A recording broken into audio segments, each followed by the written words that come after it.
الحمد لله نحمده ونستعينه أما بعد فأعوذ بالله من الشيطان الرجيم بسم الله الرحمن الرحيم للفقراء المهاجرين الذين أخرجوا من ديارهم وأموالهم يبتغون فضلا من الله ورضوانا وينصرون الله ورسوله أولئك هم الصادقون صدق الله العظيم درود پاک اللهم صل على محمد وعلى آل محمد كما صليت على إبراهيم وعلى آل إبراهيم إنك حميد مجيد اللهم بارك على محمد وعلى آل محمد كما باركت على إبراهيم وعلى آل إبراهيم إنك حميد مجيد برادران اسلام، قابل صد احترام صحابہ اکرام کے سپاہیوں، اہل بیت کے پروانوں، قرآن مقدس کی بابرکت محفل اللہ تعالیٰ کے مقدس گھر میں دعا ہے کہ اللہ تعالیٰ اپنی بارگاہ میں قبول فرمائے، اور جن دوستوں نے محنت کر کے اس پروگرام کا انعقاد کیا ہے اللہ تعالیٰ ان سب کی محنت کو قبول فرمائے۔ جو ساتھی دور دراز سے سفر کر کے اس سردی کے موسم میں یہاں تشریف لائے ہیں اللہ تعالیٰ سب کی حاضری کو شرف قبولیت سے نوازے اور ہم سب کو حق سمجھ کر اس پر عمل کرنے کی توفیق بخشے۔ میں آپ کی توجہ چاہوں گا اور مختصر سے وقت میں کچھ باتیں عرض کروں گا، آپ کی توجہ رہی تو آسانی سے بات آپ تک پہنچا سکوں گا۔ ویسے کچھ ساتھیوں کی آنکھیں مجھے سرخ سرخ نظر آ رہی ہیں، پتہ نہیں نیند آ رہی ہے یا غصے میں ہے۔ غصے میں تو نہیں ہے نا؟ نیند آ رہی ہے؟ نیند بھی نہیں آ رہی، انتظار میں آنکھیں سرخ ہو گئی ماشاءاللہ۔ آپ کے پروگرام کا عنوان ہے خلیفہ بلا فصل۔ کتنا پیارا عنوان ہے، خلیفہ بلا فصل۔ اس عنوان پر بہت سارے دلائل ہیں، لیکن یہ بات سمجھنے کی ہے کہ خلیفہ بلا فصل کا مطلب کیا ہے۔ نبی پاک صلی اللہ علیہ وسلم کے بعد بغیر فاصلے کے فوراً جو مسند پہ بیٹھا ہو اس کو خلیفہ بلا فصل کہتے ہیں۔ اب یہ تو تاریخی حقیقت ہے جو واقع ہو چکی ہے کہ حضور علیہ السلام کے بعد مسند پر کون آئے؟ حضرت ابو بکر صدیق رضی اللہ تعالیٰ عنہ۔ اب جو حضرت ابو بکر کو نہیں مانتے وہ اس بات کو وہ بھی مانتے ہیں۔ خلیفہ بلا فصل بن حضرت ابو بکر ہی گئے ہیں۔ اب زیادہ سے زیادہ کوئی یہ کہہ سکتا ہے کہ یہ ہونا نہیں چاہیے تھا، یہ غلط ہوا، یہ کہہ سکتا ہے، یہ نہیں کہہ سکتا کہ حضرت ابو بکر خلیفہ بلا فصل ہے ہی نہیں۔ وہ تو بن گئے، وہ تو ہو گئے۔ یہ بات سمجھ آئی؟ دیکھیں اللہ تعالیٰ نے قرآن مجید میں مہاجرین کا ذکر کرتے ہوئے فرمایا، مال فے کے مستحقین کا تذکرہ کرتے ہوئے پہلا طبقہ مہاجرین کا تھا، ان کا بیان فرمایا، للفقراء المہاجرین الذین اخرجوا من دیارہم واموالہم۔ اللہ تعالیٰ نے فرمایا مال فے میں حق ہے مہاجرین کا، جو فقیر ہیں، فقراء ہیں، مہاجرین ہیں، جو اپنے گھروں سے نکالے گئے، اپنے مالوں سے نکالے گئے، یعنی انہوں نے اپنا گھر چھوڑا، کنبہ قبیلہ چھوڑا، علاقہ چھوڑا، وطن کو چھوڑا، لیکن اللہ کے رسول کو نہیں چھوڑا۔ یہ کتنی بڑی قربانی ہے، ہجرت کتنی بڑی قربانی ہے۔ یہ ہجرت کہنا بہت آسان ہے کہ فلاں صحابی نے ہجرت کی، لیکن آپ نے کبھی اندازہ لگایا ہے کہ یہ ہجرت کتنی بڑی قربانی ہے؟ گھر چھوڑا، علاقہ چھوڑا، برادری چھوڑی، زمینیں چھوڑی، ملکیت چھوڑی، لیکن اللہ کے رسول کا ساتھ نہیں چھوڑا۔ اتنا بڑا عمل کیا۔ ان کی نیت کیا تھی؟ یبتغون فضلا من اللہ ورضوانا، کہ وہ اللہ کی رضا کو چاہتے ہیں، یعنی عمل بھی پاک ہے، نیت بھی صاف ہے۔ وَيَنْصُرُونَ اللَّهَ وَرَسُولَهُ، یہ اللہ کی مدد کرتے ہیں اور اللہ کے رسول کی مدد کرتے ہیں، یعنی اللہ کے دین کی مدد کرتے ہیں اور رسول کے دین کی مدد کرتے ہیں۔ پتہ چلا کہ یہ دین کے دشمن نہیں تھے، یہ دین کے معاون اور مددگار تھے۔ آگے اللہ نے فرمایا اولئک ھم الصادقون، یہی لوگ سچے ہیں، یہی لوگ سچے ہیں۔ اللہ تعالیٰ نے فرمایا دوسری جگہ پر، اللہ نے فرمایا وَأَلْزَمَهُمْ كَلِمَةَ التَّقْوَى وَكَانُوا أَحَقَّ بِهَا وَأَهْلَهَا، کہ صحابہ کو تقوی لازم ہے، جس طرح سورج کو دن لازم ہے، آگ کو تپش لازم ہے، برف کو ٹھنڈک لازم ہے، اسی طرح صحابہ کو تقوی لازم ہے۔ یہ نہیں ہو سکتا کہ سورج بھی ہو اور دن نہ ہو، یہ نہیں ہو سکتا کہ آگ بھی ہو اور تپش نہ ہو، یہ نہیں ہو سکتا کہ برف بھی ہو اور ٹھنڈک نہ ہو، یہ نہیں ہو سکتا کہ صحابی بھی ہو اور متقی نہ ہو۔ صحابہ کو تقوی لازم ہے اور یہ حقدار بھی ہے اور اس کے اہل بھی ہیں۔ اللہ تعالیٰ نے دوسری جگہ فرمایا وَلَكِنَّ اللَّهَ حَبَّبَ إِلَيْكُمُ الْإِيمَانَ، کہ اللہ نے ایمان کو صحابہ کے لیے محبوب بنا دیا، اور صحابہ محب ہیں، ایمان محبوب ہے، اور آدمی محبوب کے لیے بہت ساری قربانی دیتا ہے، سب کچھ چھوڑنا پڑے محبوب کی وجہ سے چھوڑنے کو تیار ہو جاتا ہے۔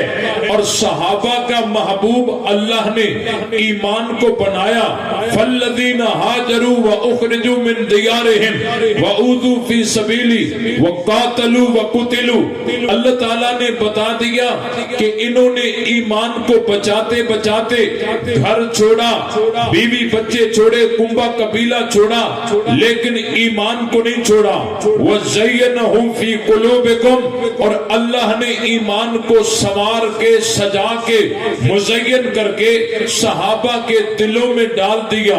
وَكَرَّهَ إِلَيْكُمُ الْكُفْرَ وَالْفُسُوقَ وَالْعِصْيَانَ، اللہ تعالیٰ نے کفر، گناہ اور نافرمانی کو صحابہ کے لیے ناپسند قرار دیا۔ اللہ تعالیٰ نے دوسری جگہ ارشاد فرمایا اولئک الذین امتحن اللہ قلوبہم للتقوی کہ صحابہ کے دلوں کا امتحان اللہ نے لیا اور نتیجے میں تقوی ہی تقوی آئی۔ اللہ تعالیٰ نے دوسری جگہ فرمایا اولئک کتب فی قلوبہم الایمان، یہ وہ لوگ ہیں جن کے دلوں پر اللہ نے ایمان کو لکھ دیا ہے۔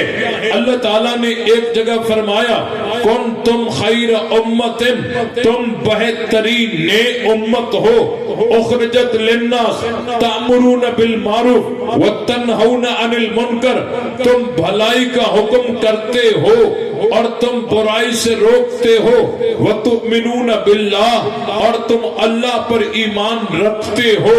اور ایک جگہ اللہ تعالیٰ نے فرمایا لقد رضی اللہ عن المؤمنین اذ یبایعونک تحت الشجرہ، جب حضرت عثمان کے لیے آپ علیہ السلام نے حدیبیہ میں سب سے بیعتیں لی، 1450 صحابہ انہوں نے نبی کے ہاتھ پر بیعت کی۔ اللہ نے قرآن نازل کر کے بتا دیا یہ مومن بھی ہے اور میں رب ان سے راضی بھی ہوں۔ یہ کتنا بڑا اعزاز ہے۔ اور ایک جگہ فرمایا لا تجد قوما يؤمنون بالله واليوم الآخر يوادون من حاد الله ورسوله ولو كانوا آباءهم أو أبناءهم أو إخوانهم أو عشيرتهم۔ یہ صحابہ دین کے معاملے میں اتنے پکے ہیں کہ اگر نبی کا مخالف باپ بن کر آئے، باپ نبی کا مخالف بن کر آئے، یہ باپ سے بھی ٹکرا جاتے ہیں۔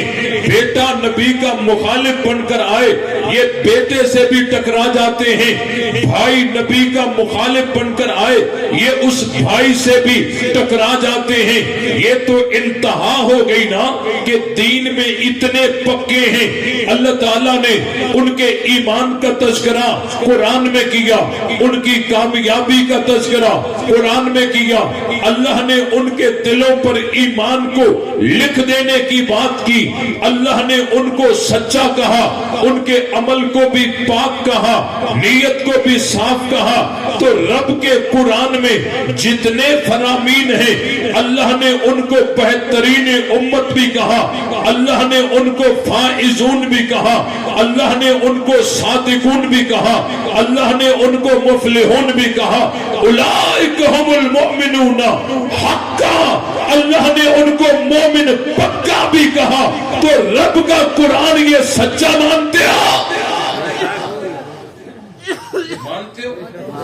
واقعی یہ اسی طرح تھے جن کا ظاہر بھی پاک باطن بھی پاک، دلوں پر ایمان لکھا ہوا ہے اور دلوں کا امتحان اللہ نے لیا ہے، نتیجے میں تقوی ہی تقوی ہے اور ایمان میں اتنے پختہ ہیں، دین کے اوپر عمل کرنے میں اتنے پختہ ہیں۔ باپ نبی کا دشمن بن کر آئے، باپ سے بھی ٹکرا جاتے ہیں، بیٹا نبی کا دشمن بن کر آئے، بیٹے سے بھی ٹکرا جاتے ہیں۔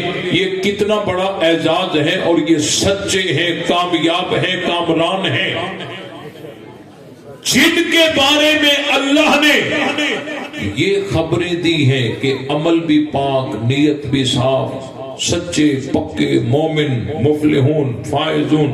ان سب سچوں نے مل کر حضرت ابو بکر کے ہاتھ پر بیعت کر کے ان کو اپنا امام بنایا۔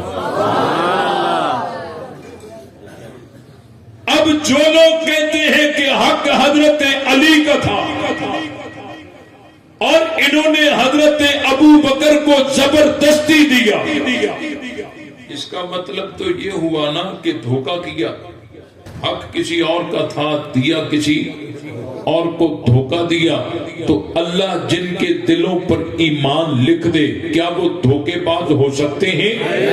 اللہ جن کے لیے کہے اولئک الذین امتحن اللہ قلوبہم للتقوی، کہ جن کے دلوں پر اللہ نے تقوی یعنی جن کے دلوں کا امتحان اللہ نے لیا، نتیجے میں تقوی ہی تقوی آئی، کیا وہ دھوکے باز ہو سکتے ہیں؟ وَأَلْزَمَهُمْ كَلِمَةَ التَّقْوَى، جن کو تقوی لازم ہو، کیا وہ دھوکے باز ہو سکتے ہیں جن کو رب کہے کنتم خیر امت، تم بہترین نیک امت ہو؟ کیا وہ دھوکے باز ہو سکتے ہیں؟ بھائی خلفائے راشدین کی جو ترتیب خلافت ہے، یا حضرت ابو بکر جو خلیفہ بلا فصل ہے، تو حضرت ابو بکر کی خلافت کا انکار کرنا اتنا آسان نہیں. پہلے قرآن کی ایک ایک آیت کا انکار کرنا پڑے گا، بعد میں خلافت بلا فصل کا انکار کرنا پڑے گا. پہلے ان آیات کا انکار کرو جنہوں نے مل کر اور بیعت کر کے ان کو آگے کیا. یہ بات سمجھ آئی؟ آیت استخلاف میں اللہ تعالیٰ نے پوری وضاحت کے ساتھ ان کی خلافت بیان کی ہے، لیکن میں وہاں جانا نہیں چاہتا، میں کچھ اور بیان کرنا چاہتا ہوں. آج حضرت ابو بکر صدیق رضی اللہ تعالیٰ عنہ پر جو ایک اعتراض اٹھایا جاتا ہے اور نوجوانوں کے ذہنوں میں باتیں ڈالی جاتی ہیں کہ جی نبی کی رحلت کے بعد خاتون جنت حضرت فاطمہ الزہرا رضی اللہ تعالیٰ عنہا باغ فتق لینے کے لیے حضرت ابو بکر صدیق کے دربار میں آئی، دربار میں آئی اور حق مانگا، حق مانگا، انہوں نے حق مانگا اور حضرت ابو بکر نے دلیل مانگی. حضرت فاطمہ نے یہ دلیل پیش کی، یوں کہا یوں کہا یوں کہا. یہ جملے ذاکرین بناتے آج ہیں، منسوب حضرت فاطمہ کی طرف کرتے ہیں کہ حضرت فاطمہ نے یوں بھی کہا یوں بھی کہا یوں بھی کہا. بالآخر حضرت فاطمہ ناراض ہو کر واپس آئی اور نبی کا فرمان ہے فاطمہ تو بذات منی من آذاہا فقط آذانی. فاطمہ میرے جگر کا ٹکڑا ہے، جس نے اس کو اذیت دی اس نے مجھے اذیت دی. یہ کہہ کر حضرت ابو بکر صدیق پر اعتراضات کیے جاتے ہیں. میں انہیں بتانا چاہتا ہوں کہ دیکھو نبی کی رحلت کے بعد خاتون جنت حضرت فاطمہ الزہرا رضی اللہ تعالی عنہا باغ فتق لینے کے لیے حضرت ابو بکر کے پاس گئی ہی نہیں ہے، گئی ہی نہیں ہے. حضرت فاطمہ وہاں جس خاتون جنت کی پاک دامنی کا عالم یہ ہو کہ آخری وقت میں پریشانی کا اظہار کرتی ہوں کہ میرا جنازہ جب اٹھایا جائے گا اور اس جنازے پر چادر ڈال دی جائے گی، اس چادر پر بھی غیر محرم کی نظر نہیں آنی چاہیے. یہ طریقہ کیسا ہونا چاہیے؟ تو حضرت ابو بکر صدیق کی بیوی اسما بنت امیس رضی اللہ تعالی عنہا نے ایک باپردہ چارپائی بنا کر دکھائی. خاتون جنت حضرت فاطمہ اس چارپائی کو دیکھ کر مسکرانے لگی. یہ حضرت فاطمہ کی نبی کی رحلت کے بعد پہلی مسکراہٹ تھی جس کا سبب صدیق اکبر کی بیوی بنی. جس خاتون جنت کی پاک دامنی کا عالم یہ ہو جو علی سے وصیت کرتی ہو کہ میرا جنازہ رات کے اندھیرے میں اٹھانا تاکہ غیر محرم کی نظر محمد کی بیٹی کے جنازے تک بھی نہ آئے. ہم کیسے مان سکتے ہیں کہ وہ خاتون جنت چند کھجوروں کے لیے علی کے ہوتے ہوئے علی کو ساتھ لیے بغیر کیوں اکیلی چلی جائیں؟ سوال ہی پیدا نہیں ہوتا. خاتون جنت وہاں گئی ہی نہیں، خاتون جنت وہاں گئی ہی نہیں. بخاری شریف میں لکھا ہوا ہے جا، میں نے کہا کتاب بخاری ہماری ہے تمہاری ہے؟ بولو ہماری ہے نا. کتاب ہماری ہے، عبارت ہماری ہے، تو مطلب بھی ہم بتائیں گے. عبارتیں ہماری مطلب تمہارے، یہ کہاں کا انصاف ہے؟ بخاری شریف میں دو سیغے آئے ہیں، جاءت اور ارسلت. جہاں جات ہے یہ مجازن ہے اور جہاں ارسلت ہے یہ حقیقتاً ہے. کبھی کبھی فعل کی نسبت فاعل کی طرف مجازی ہوتی ہے. یہ مدرسہ فلاں مولوی نے بنایا ہے کہتے ہو نا, یہ مدرسہ فلاں مولوی نے بنایا ہے, حالانکہ بناتے تو مزدور ہیں. بناتے موٹر وے نواز شریف نے بنایا ہے, حالانکہ بناتے تو مزدور ہیں. یہ نسبت کیا ہے؟ مجازی ہے. کبھی کبھی یہ نہیں ہوتا جی ہم اس کے خلاف نمبردار کے پاس بھی گئے ہیں, کسی کے خلاف ہم تھانے میں چلے جاتے ہیں, کورٹ میں چلے جاتے ہیں اور نمبردار کے پاس خود نہیں جاتے, کوئی بندہ بھیجتے ہیں, شکایت لے کر وہ جاتا ہے اور جب ساری صورتوں کو آخر میں بیان کرتے ہیں ہم یہ کہتے ہیں جی فلاں آدمی کے خلاف ہم کورٹ میں بھی گئے ہیں, ہم تھانے میں بھی گئے ہیں, نمبردار کے پاس بھی گئے ہیں. جہاں خود گئے نہیں ہوتے صرف بندہ بھیجا ہوتا ہے وہاں بھی ہم کہتے ہیں وہاں گئے ہیں. گئے ہیں کا مطلب یہ ہوتا ہے کہ ہمارا مقدمہ وہاں پہنچا ہے. تو جہاں جات ہے یہ مجازن ہے اور جہاں ارسلت ہے یہ حقیقتاً ہے. خاتون جنت حضرت فاطمہ الزہرا رضی اللہ تعالی عنہا حضرت ابو بکر کے پاس باغ فدق لینے کے لیے گئی ہی. آگے کہتے ہیں جی خاتون جنت حضرت فاطمہ صدیق اکبر کے دربار میں گئی.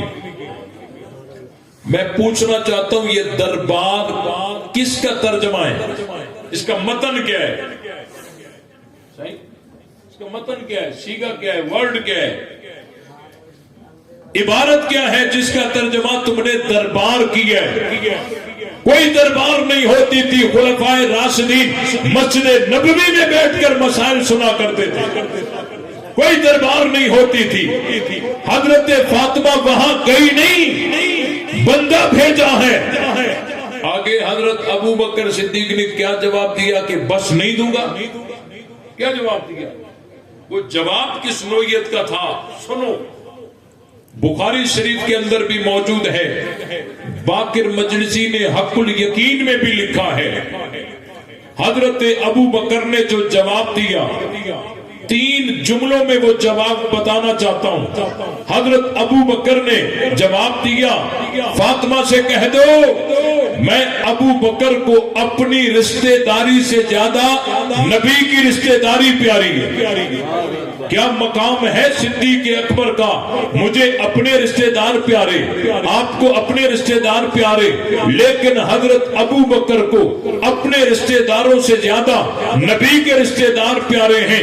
اور دوسرا جملہ حضرت ابو بکر کا یہ تھا اور کہ فاطمہ سے کہہ دو مال ابو بکر کا ہوگا, مرضی فاطمہ کی ہوگی, جتنا مرضی لے لے ابو بکر کا مال حاضر ہے. یہ تو حق الیقین میں باقر مجلسی نے بھی اس کو لکھا ہے, مال ابو بکر کا ہوگا, مرضی فاطمہ کی ہوگی, جتنا مرضی لے لے.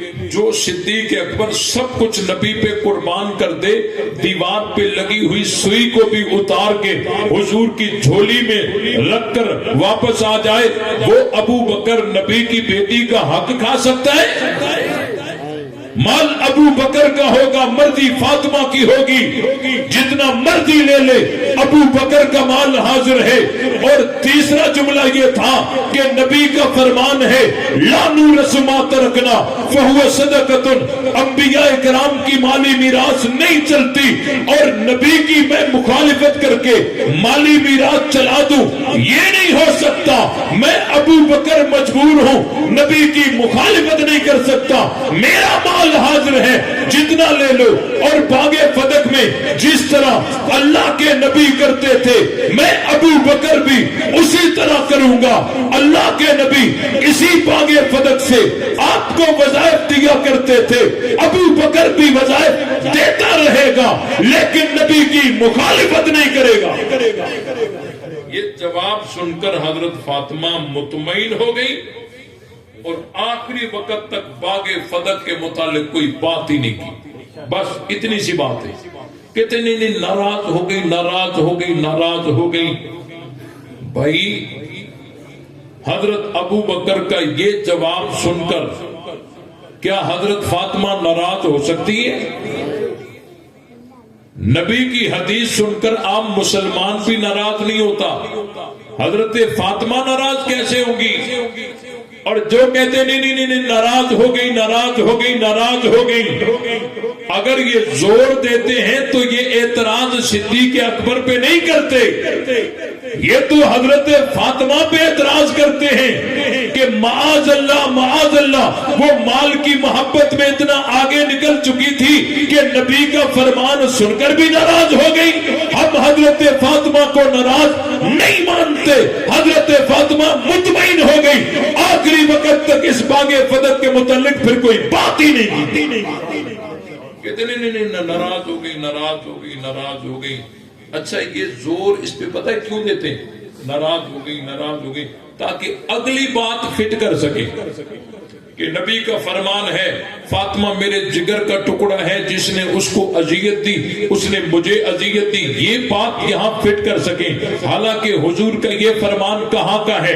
یہ تو اس وقت حضور نے فرمایا تھا جب حضرت علی نے ابو جہل کی بیٹی کے ساتھ شادی کا ارادہ کیا تھا اور حضرت فاطمہ کو پتا چلا تھا، حضرت فاطمہ ناراض ہو کر حضور علیہ السلام کے پاس آئی تھی اور اللہ کے نبی نے اس وقت دو ٹوک الفاظ میں فرمایا تھا کہ اللہ کے دشمن کی بیٹی اور اللہ کے نبی کی بیٹی ایک نکاح میں جمع نہیں ہو سکتی، اگر علی کو وہاں شادی کرنی ہے فاطمہ کو طلاق دے دے، ایسا نہیں ہو سکتا کہ اللہ کے دشمن کی بیٹی اور اللہ کے نبی کی بیٹی ایک نکاح میں جمع ہو جائے اور فاطمہ میرے جگر کا ٹکڑا ہے، جس نے اس کو اذیت دی اس نے مجھے اذیت دی۔ حضور نے یہ فرمان تو وہاں فرمایا تھا، وہاں کی بات یا فٹ کرتے ہو، شرم نہیں آتی؟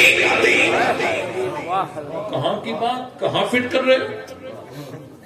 کہاں کی بات کہاں فٹ کر رہے ہو؟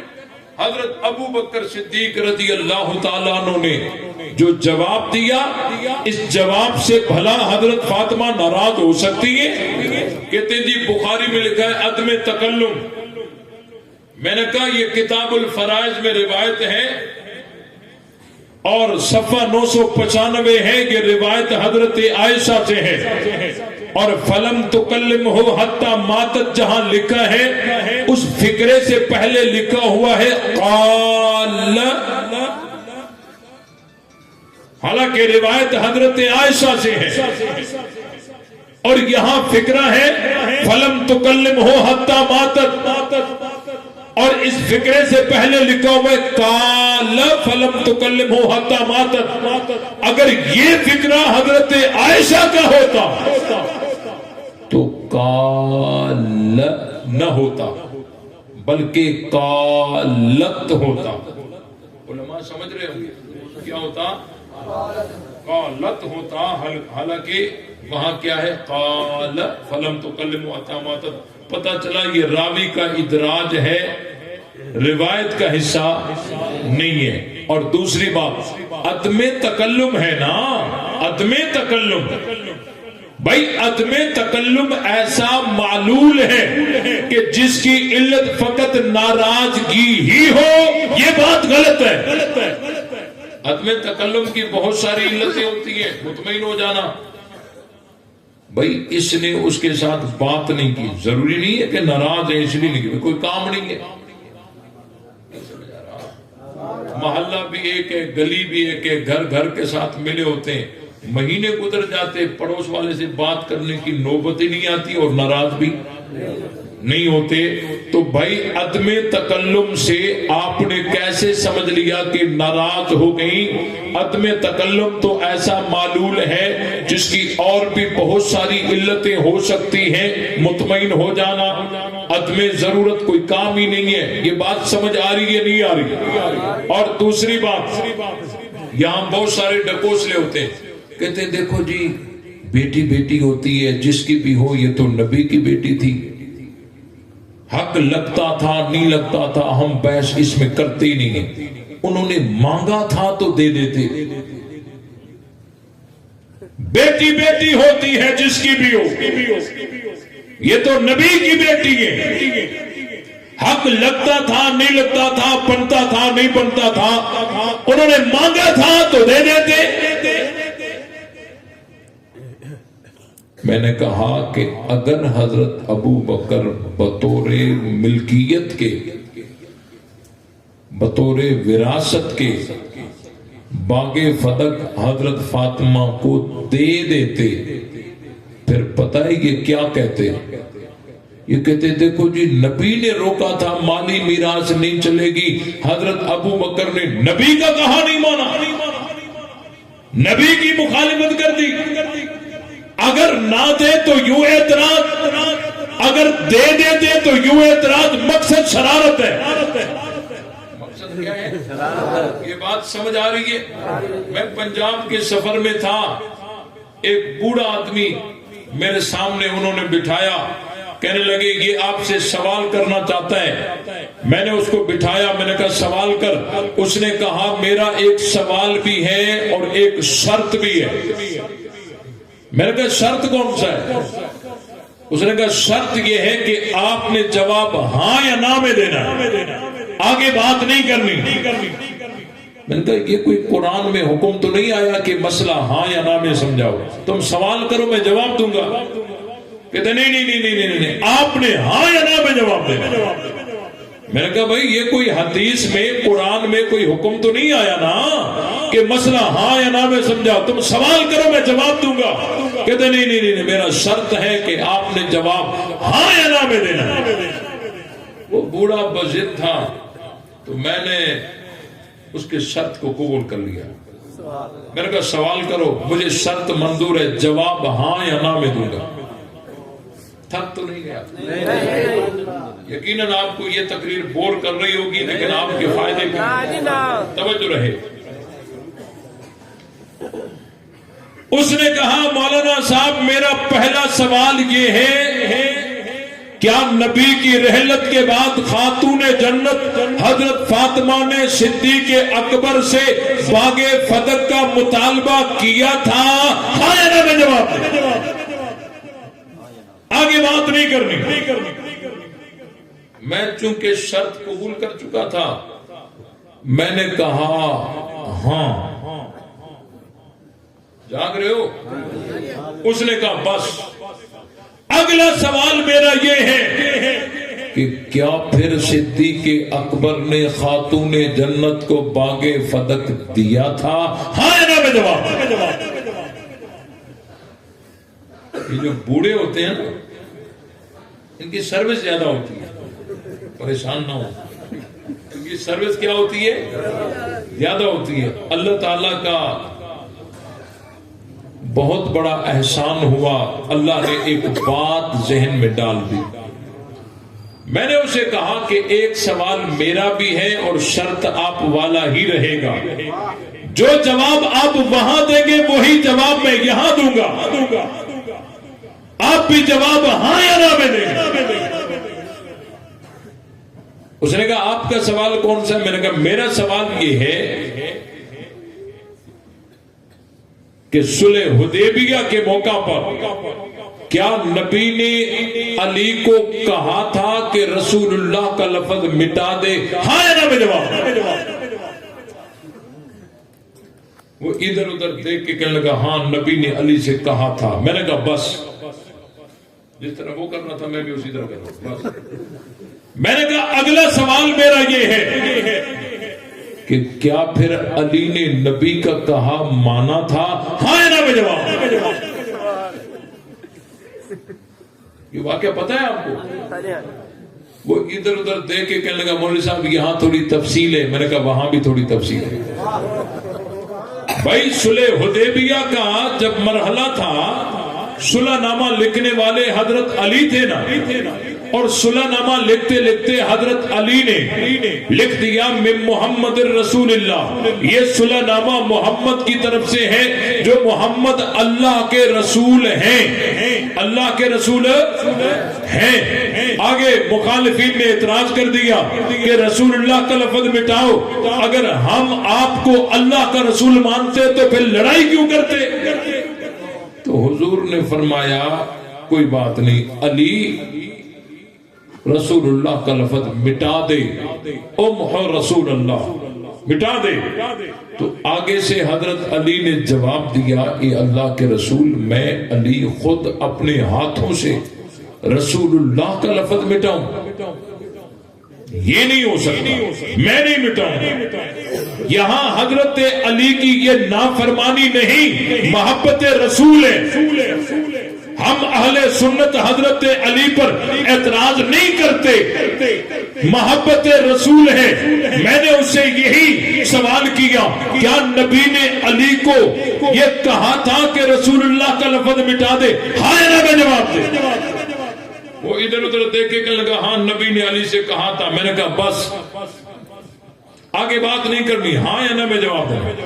اگلا سوال یہ ہے، کیا پھر علی نے نبی کا کہا مانا تھا؟ ہاں یا نہ میں جواب دے۔ وہ ادھر ادھر دیکھ کے کہنے لگا مولوی صاحب یہاں تھوڑی تفصیل ہے۔ میں نے کہا وہاں بھی تھوڑی تفصیل ہے، اگر یہاں تھوڑی تفصیل ہے تو وہاں بھی تھوڑی۔ بھائی دیکھو، ہم حضرت علی پر اعتراض نہیں کرتے، یہ حضرت علی کا نبی کے ساتھ عشق تھا، محبت تھی کہ اپنے ہاتھوں سے رسول اللہ کا لفظ میں نہیں مٹاتا، یہ علی کی نافرمانی نہیں، محبت رسول ہے۔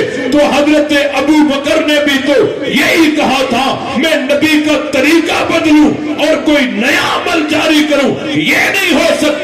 جس طرح رسول اللہ نے کیا میں بھی اسی طرح کروں گا۔ یہ صدیق اکبر کی نافرمانی نہیں، محبت رسول تھی۔ ہم تو اس عاشق کو بھی مانتے ہیں، اس عاشق کو بھی۔ بات سمجھ آ رہی ہے نہیں آ رہی؟ ہم تو یہاں بھی حضرت علی کو بھی عاشق رسول مانتے ہیں، وہاں صدیق اکبر کو بھی عاشق رسول مانتے ہیں، نہ ان پر اعتراض کرتے ہیں نہ ان پر اعتراض کرتے ہیں۔ اچھا باریکیاں تو بہت ہیں، میں پوچھنا چاہتا ہوں، حضور علیہ السلام حضرت ابو بکر کے بعد مسند خلافت پر کون آئے؟ انہوں نے باغ فتح دیا؟ کہتے نہیں دیا۔ تیسرے نمبر پر خلیفہ کون بنے؟ بولو۔ انہوں نے باغ فتح دیا؟ کہتے نہیں دیا۔ چوتھے نمبر پر خلیفہ کون بنے؟ بولو۔ جب اقتدار حضرت علی کا تھا، لشکر علی کا تھا، فوج علی کی تھی، حکومت علی کی تھی، خلافت علی کی تھی، تو اگر صدیق اکبر کا فیصلہ غلط تھا تو علی کو چاہیے تھا غلط فیصلے کو ریجیکٹ کرتے، نیا فیصلہ، صحیح فیصلہ نافذ کرتے۔ علی نے ایسا کیا؟ حضرت علی نے باغ فتح واپس کیا؟ بولو۔ حضرت فاطمہ نہیں تھی، حسنین کریمین تو تھے نا۔